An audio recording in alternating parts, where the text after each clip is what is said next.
De acordo com a Organização Mundial de Saúde, o Brasil é o país mais deprimido e ansioso do mundo. Até 2020, a depressão será a doença mais incapacitante do planeta. E diante de um alto índice de suicídios, é importante ficar atento aos sinais e aos tratamentos que a medicina moderna disponibiliza.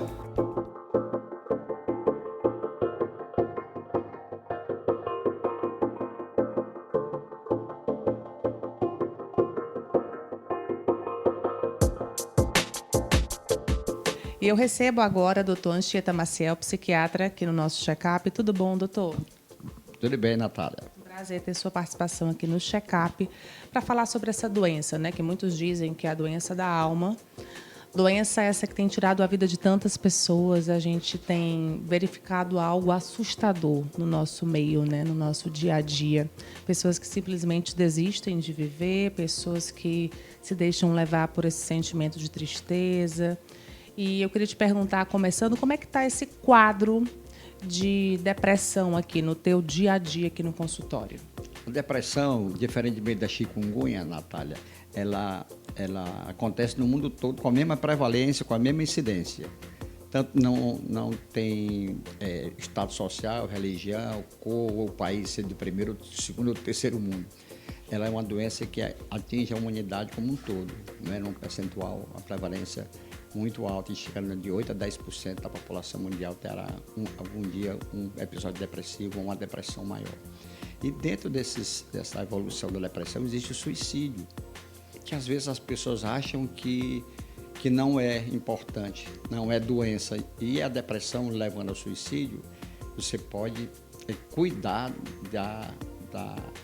digamos assim, de evitar que a pessoa se mate, porque ela vem em consequência de sentimentos de tristeza, de perdas em todos os sentidos da vida, né? Então a gente tem que cuidar. E dá sinais, na verdade. Dá sinais evidentes, não é? De perda da funcionalidade, perda do prazer pelas coisas da vida, insônia, retraimento social, que leva a pessoa a ficar isolada.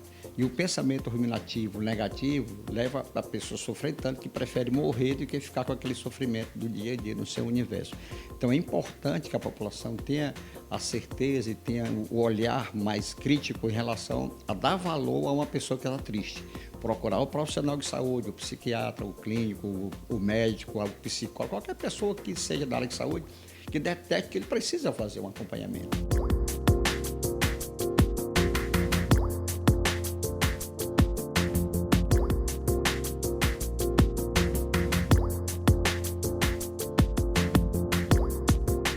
É um tratamento que se baseia na psicoterapia, que é conversar, e na farmacoterapia, remédio. Os medicamentos são criados no mundo todo pelos cientistas para tratar a depressão. Não é loucura, não é doença as pessoas às vezes não procuram psiquiatra porque pensam que a depressão não é doença psiquiátrica, é uma doença psiquiátrica que tem que ser cuidada, tem que ser...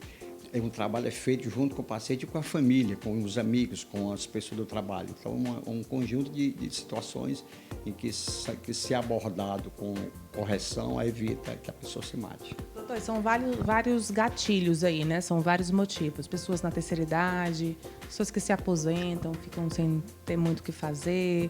Enfim, aí na adolescência já são outros motivos. Mas em que momento, o senhor já falou dos sinais de alerta, né? Quando esses sinais de alerta aparecem, é que esse tratamento deve ser iniciado, é isso? Exatamente. É uma prévia.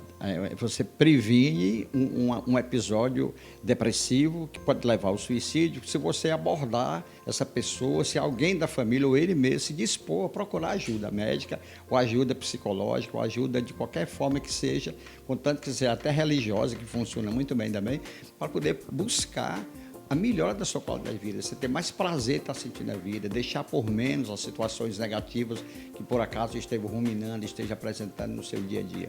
Então existe esse tratamento preventivo. E como é que funciona a terapia aqui no seu caso e o que há de novidade em medicamentos? E realmente a neurociência tem evoluído muito nos medicamentos. Antigamente os medicamentos davam muitos efeitos colaterais. A diferença agora é que existem medicamentos da psiquiatria, que são prescritos, que são muito seguros, não dão um efeito colateral, não dão aumento de peso, não alteram a função sexual, não dão irritabilidade. São medicamentos fantásticos, altamente seguros e eficazes o máximo possível, né, nesses casos de depressão. E a terapia é uma vez por semana? Como é que é? A terapia depende do quadro e do que ele vai acordar com o terapeuta, com o psicólogo, né?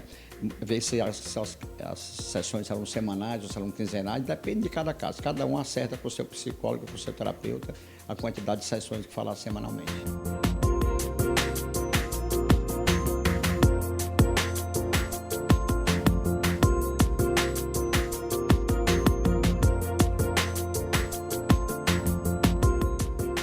Voltando aos gatilhos, quais são os principais motivos? Principalmente desordens emocionais ligadas ao afeto, às relações afetivas, né? Familiares, pessoais, trabalho, desemprego, tá certo? E doenças clínicas, que às vezes a depressão surge de uma doença orgânica sem ter necessidade que seja um gatilho psicossocial. Às vezes existem doenças clínicas, uma pessoa adoecer de um problema físico que pode levar ao indivíduo a ter depressão também. Então é muito importante que a família esteja atenta, né, doutor?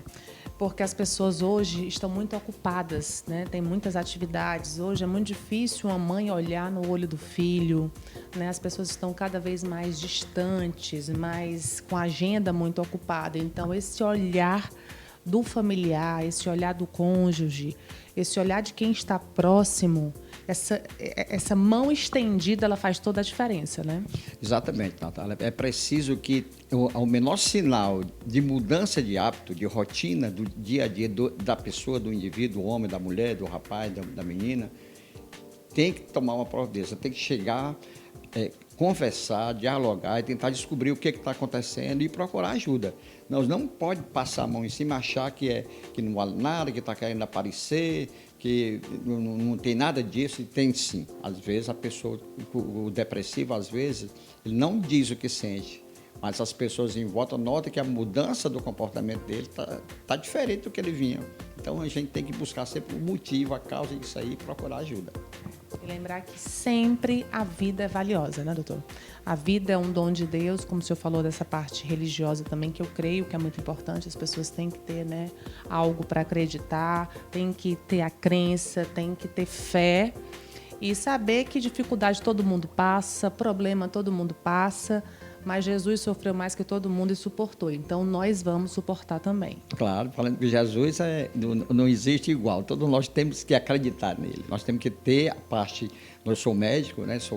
Tenho a minha religião, e a gente tem que prescrever o medicamento, o remédio do corpo, né? E o remédio da alma. Que é cada um seguir também a sua religião, pedir a Deus ajuda, que uma pessoa que está com um humor mais elevado, ele crê em Deus. A pessoa que está com sintoma negativo, ideia de depressão, se esquece até de Deus. Então a gente tem que acelerar, incentivar essa parte da religião também, que é muito importante. Porque Deus não esquece de você. Beijo, doutor, muito obrigada. Sei que a sua agenda é muito lotada, mas o senhor sempre muito solícito para ajudar a quem está precisando aí do outro lado da tela. Que essas pessoas que estão vendo hoje tenham algum pensamento contrário, que estejam passando por isso, busquem ajuda. Entendam que existe essa ajuda e que você é o mais interessado em se ajudar, né? Mais do que qualquer pessoa. Um abraço, muito obrigada aqui pela oportunidade. Obrigado, Natália. Estamos aqui sempre à sua disposição para algum esclarecimento, alguma entrevista. Muito obrigado.